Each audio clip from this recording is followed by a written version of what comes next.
Any way you slice it, 2022 was a bumper year for financial fraud, and 2023 could be worse. This is the Issues Watch podcast.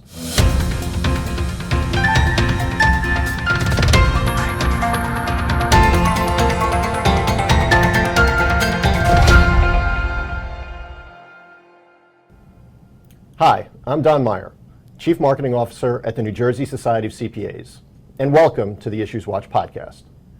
Financial fraud is a serious white-collar crime that often comes with heavy punishment. Numerous charges of fraud and alleged fraud have made headlines. While the extent of the crime and details of the misdeeds can vary significantly, in some cases billions of dollars are lost, reputations are ruined, companies go bankrupt, and fraudsters go to prison. Maybe all those salacious details are why so many of us can't look away from these financial disasters, like slowing down to look at a wreckage of a car crash on the side of the road. We just can't help ourselves. From corporate scandals to major forgeries to individual pyramid schemes, we're fascinated by fraud. With me to discuss some recent fraud cases, what we can learn from them, and what CPAs can do to prevent fraud is Megan Kelly, Director of Valuation, Forensics, Litigation, and Investigations at Clifton Larson Allen. Welcome, Megan. Thank you for having me. Well, first, I need to point out to our audience that we're doing something a little bit different. You should feel special, because we haven't done one of these in-studio interviews in quite a long time. Usually I'm staring at somebody on Zoom through my laptop, but I even got a haircut for this because this is such a special occasion. You should feel special for me volunteering to come here. That's true, I do. We are honored that you're here, especially someone with such a long title. All right, so CPAs are relied upon to uncover fraud across a number of disciplines, CPAs like yourself. What are some of the warning signs that a CPA should look for? So, when you think about fraud, it's a really kind of like a broad umbrella concept, right? So when I'm thinking of fraud, it's occupational fraud. And that is when an employee is perpetrating a fraud against the entity that's employing them. So under the concept of occupational fraud, there's asset misappropriations. And those are the most common occurrences. There's bribery and corruption, and that typically involves some kind of government entity.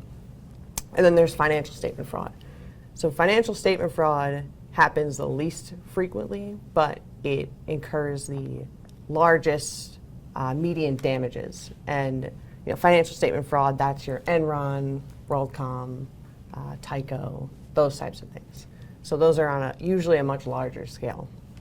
So some warning signs, a lot of times when frauds happen, people immediately think, where was the accounting, where were the controls, and they think more in a procedural sense or like a numerical sense. But a lot of times there are behavioral signs that people just completely miss when frauds happen. And again, I'm talking about occupational fraud, so from an employee standpoint, there are red flags that CPAs, executives, business owners should be aware of on an employee level that sometimes just get completely missed. So that's, if someone is living above their means. I've worked on a case before where the office manager of a company, she stole millions of dollars from this business, and they knew that her husband was unemployed, he was on disability, they knew how much they were paying her, and she was driving a really nice car. She was constantly coming in with, new purses, new things, and that should have been a sign right there. Right. If you know that someone is dealing with some kind of issues in their personal life, maybe if they've got, if they're going through a divorce, it could be a gambling problem, substance abuse, things like that. Some other red flags include someone that won't relinquish control of their duties. That's someone that won't go on vacation. We've seen that before in a case where somebody finally went on a vacation and their fraud was uncovered because someone else had to take over that role. So actually 85% of occupational frauds, these red flags were there, and people just missed them. Yeah, the vacation thing is something I never would have thought of. I'm not a CPA. I'm sure you knew that.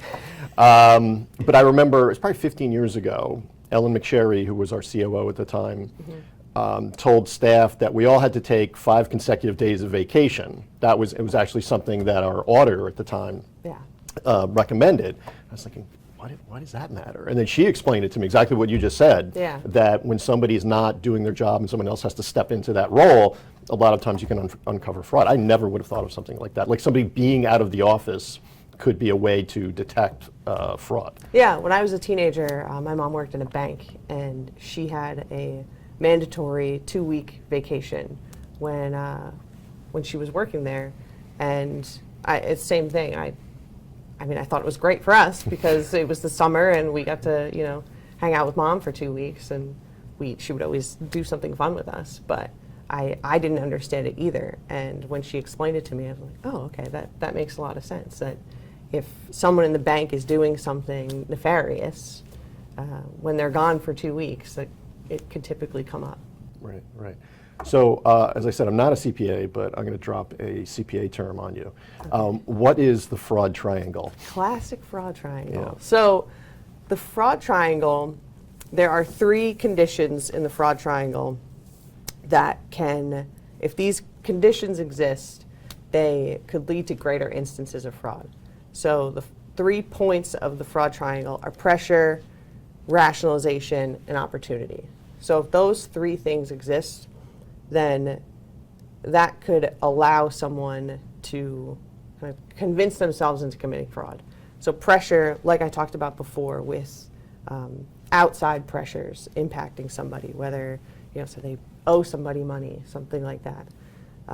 Or divorce, like you said. Or divorce, exactly. Any type of situation where someone is feeling pinched as far as money goes. The opportunity, same thing. If the opportunity has to be available to them for this to happen. And a lot of times that occurs because there's a lack of internal controls. And then the rationalization, someone has to convince themselves to do this, right? And I've heard a lot of reasons over the course of my career, but a lot of times it comes down to, well, I don't get paid enough here anyway, so I'm going to kind of stick it to them. Right, they rationalize it. Yeah, or we make enough money that no one's going to notice anyway. And when these 3 points of the triangle kind of come together, that can create issues. Okay. Now, a lot of times when there's a big fraud case, the general public will ask, well, how could they have missed that, whether it was the auditors or executives or the board, whoever. Why do so many fraud cases go undetected until it's too late? So there's a few reasons, and one of them that I just talked about is a lack of internal controls, and that can occur at a big company or even a small company.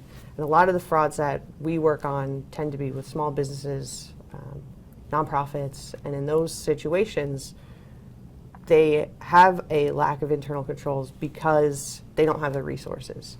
And one of the major internal control deficiencies that we see is a lack of separation of duties. So on one job I worked on, the office manager was also doing record keeping, and she was making deposits at the bank. So she was doing all of these things, and no one was really checking her work. And over the course of 4 years, misappropriated over $1 million from this business. And again, a lot of times frauds, it comes down to behavioral aspects, which I think is a really interesting part of what we do, because it's not necessarily procedures or numbers that people missed. It comes down to human behavior, and I just think that's really fascinating. Mm-hmm. And a lot of times people perpetuating these frauds are someone that was trusted, whether it's an executive or a longtime employee. So I think the stat is 25% of frauds are perpetrated by executive level employees or owners. So a lot of times those go undetected because that's not who you're thinking is going to be doing the fraud in the first place. Mm-hmm. And when you think of an owner or an executive, those are the people that you would think are kind of like the stewards of the business, right? So you don't think of them when it comes to committing the fraud, and that's another reason why it goes undetected. And those frauds could become very large because of that reason too. Right. And that's just one thing that internal controls should prevent is, that person at a higher level doing something like that. Now, you've mentioned a couple of, I'll call them cases, that you've worked on. Are there any in your history that kind of stand out to you in terms of how brazen they were or how sloppy a company's internal controls were? Yeah, I mean, the one that I just talked about was they were a business, a small business, but they're very profitable. And this woman was with the company for 30 plus years.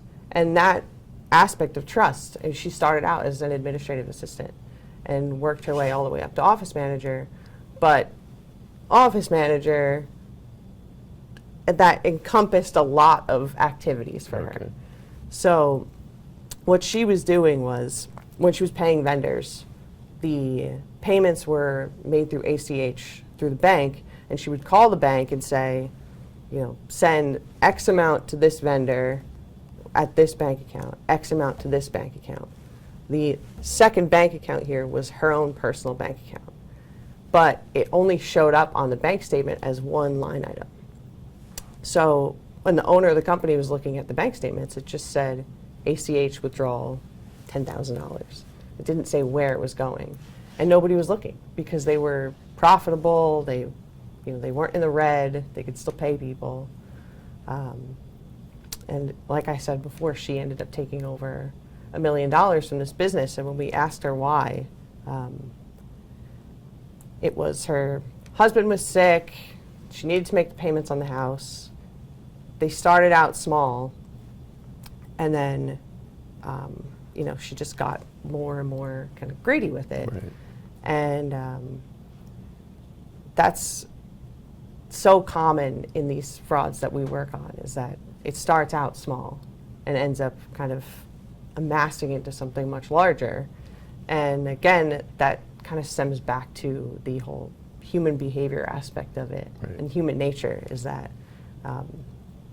you kind of start out small, but then you get greedy. Right, and confident probably. Exactly. Yeah. And that's how any fraud really kind of starts that way. And you could go even to more recent fraud cases in the news, like if you think about FTX. Right. And that whole situation. People think of that fraud and they hear cryptocurrency and think, okay, this is going to be complicated. Like, Right. eyes glaze over a little bit. I don't know if I could get into that.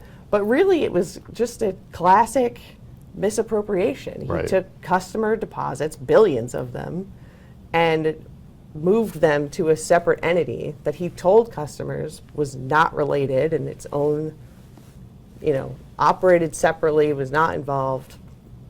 And again, it was just, it's not that complicated. Right. And that's fraud on a massive scale. Right. And it's very similar to what someone like me in my position sees on a regular basis. It's based on greed. A lot of our culture, I feel like, is trying to find the next thing that's going to make people a lot of money. Right. And sometimes controls can go by the wayside when that Right. happens, because you look away. You see someone like the founder of that company, Sam Bankman-Fried, Right. and he's talking about cryptocurrency pretty confidently. I don't think I can talk about it confidently. So a lot of times people think, well, he knows what he's doing. We're just going to trust him. And in that situation, there were no checks and balances in his role. Right. I guess in the case of FTX, we should probably always worry when somebody, the leader of a company, kind of achieves like genius status. Exactly. Or we yes. just refer to them by initials. Like as soon as people started referring to him as SBF, I think we all should have been suspicious. But Yeah. I mean, there was him. There was what, Theranos, was that the leader of? Exactly, I mean, yes. everyone's like, oh my God, these are the the most brilliant people in the world. And then it's like, oh no, the whole thing's a sham. Yes. Yeah. I was thinking about the Theranos case on my way over here, that it reminds me so much of FTX because, I've listened to the podcast on Theranos, I've watched the show on TV because I'm always fascinated Right, by yeah. these things. And it's when these people are kind of held up on a pedestal, your controls that every person knows should be there, they kind of go out the window because people just want to be on the ground floor of the next big thing that's going to make a lot of money. So one of the examples you gave, the office manager example, I assume that's probably a small company, small organization, or smallish. I'd say smallish. Okay. Yeah. But then you've also got FTX, and you've got Theranos, and of course Enron, WorldCom. Mm-hmm. I mean, there really is no like sweet spot for fraud, right? Because you would think with a smaller company that can't afford an accounting firm to work with them on internal controls, you would think they might be more susceptible to fraud. But then FTX and Theranos and Yeah. Enron, WorldCom sort of said, well, no, they had some of the biggest accounting firms in the world working Mm-hmm. on them, and it still happens. So, I mean, I guess it's pervasive across all size companies, right? Yeah. Any industry. Where people work. Yeah, exactly. Any industry that you can think of has been impacted by fraud. I've worked on, industrial companies, telecommunications.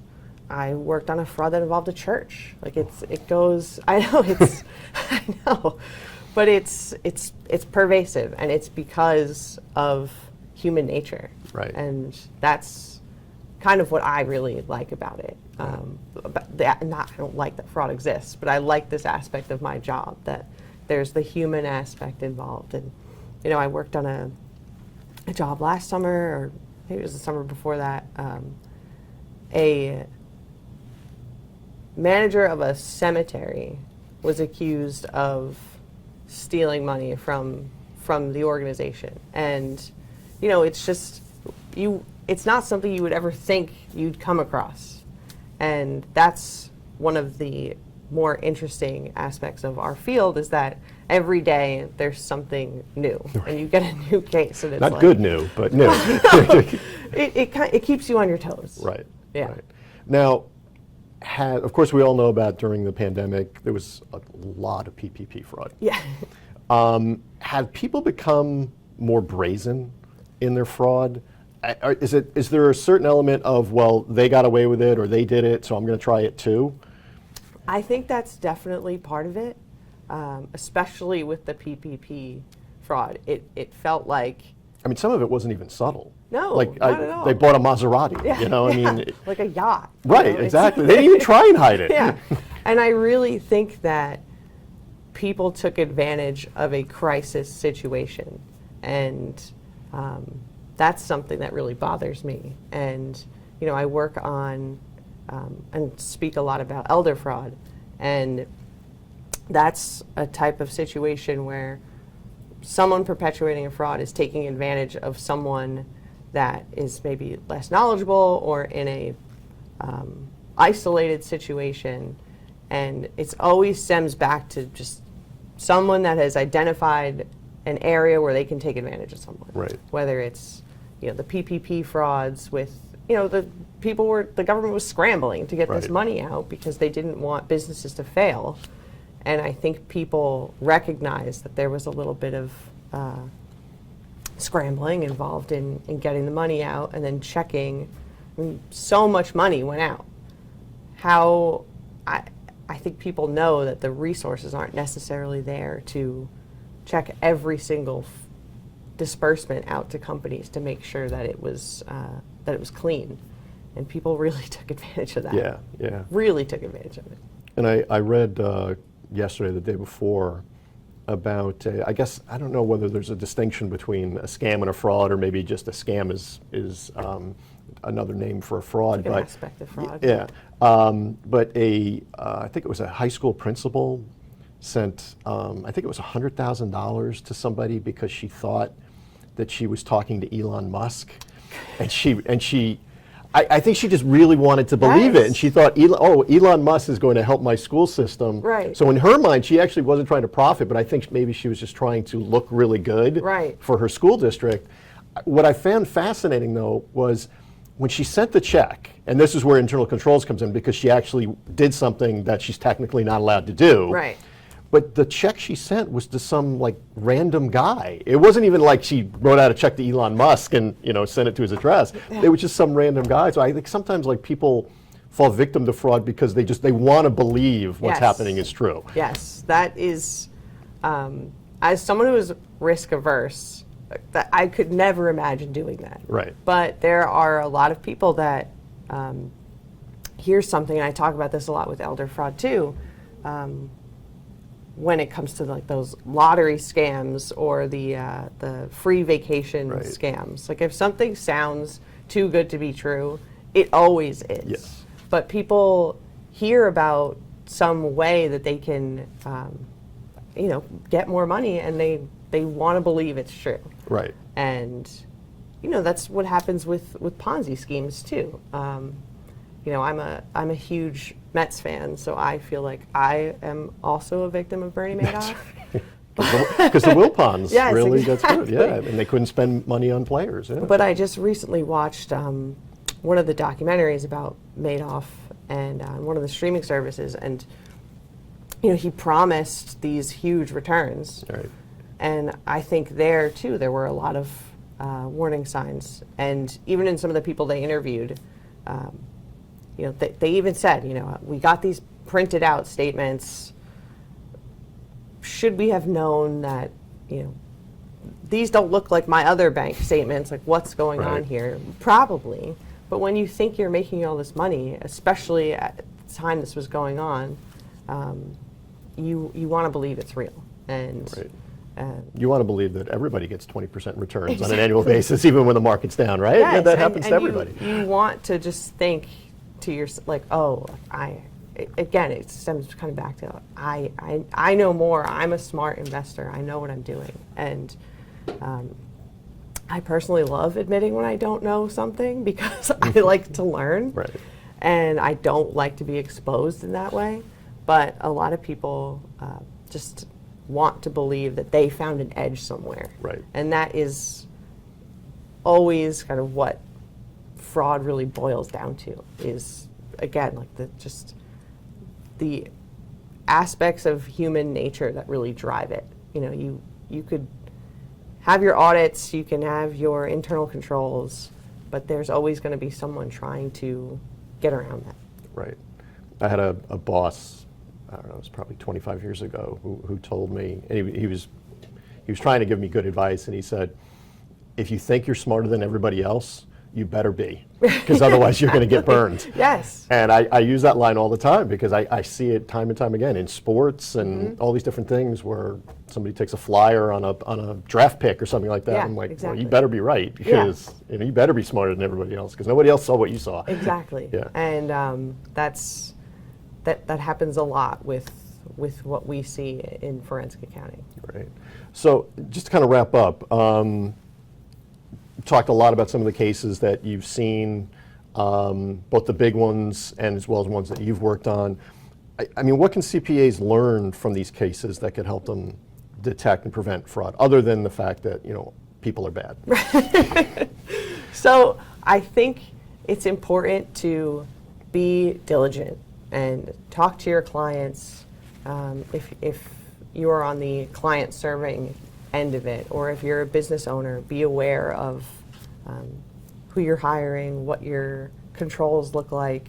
When you get on the subway in New York City, they always say, if you see something, say something. Keep that in mind. And I'm not saying that if you're like a staff auditor, you should start running around and looking for fraud everywhere. Right. But just be diligent in what you're doing. And if you're a business owner, you can look into having a fraud risk assessment and some more kind of cost-effective measures. If that's something that people are interested in, you could make sure that you have a code of conduct. When there's language out there at your business that says this is what we believe in, these are the consequences for these types of things, that is proven to deter fraud. So have something like a code of conduct in place. Have a whistleblower hotline available, and let people know that if they see something, you are willing to listen to it and want to know that things are going on. And then another option is, earlier I talked about, sometimes people can feel pressure from things going on in their personal life. Have resources available for people at your company, or suggest it to someone if you're on the client serving end.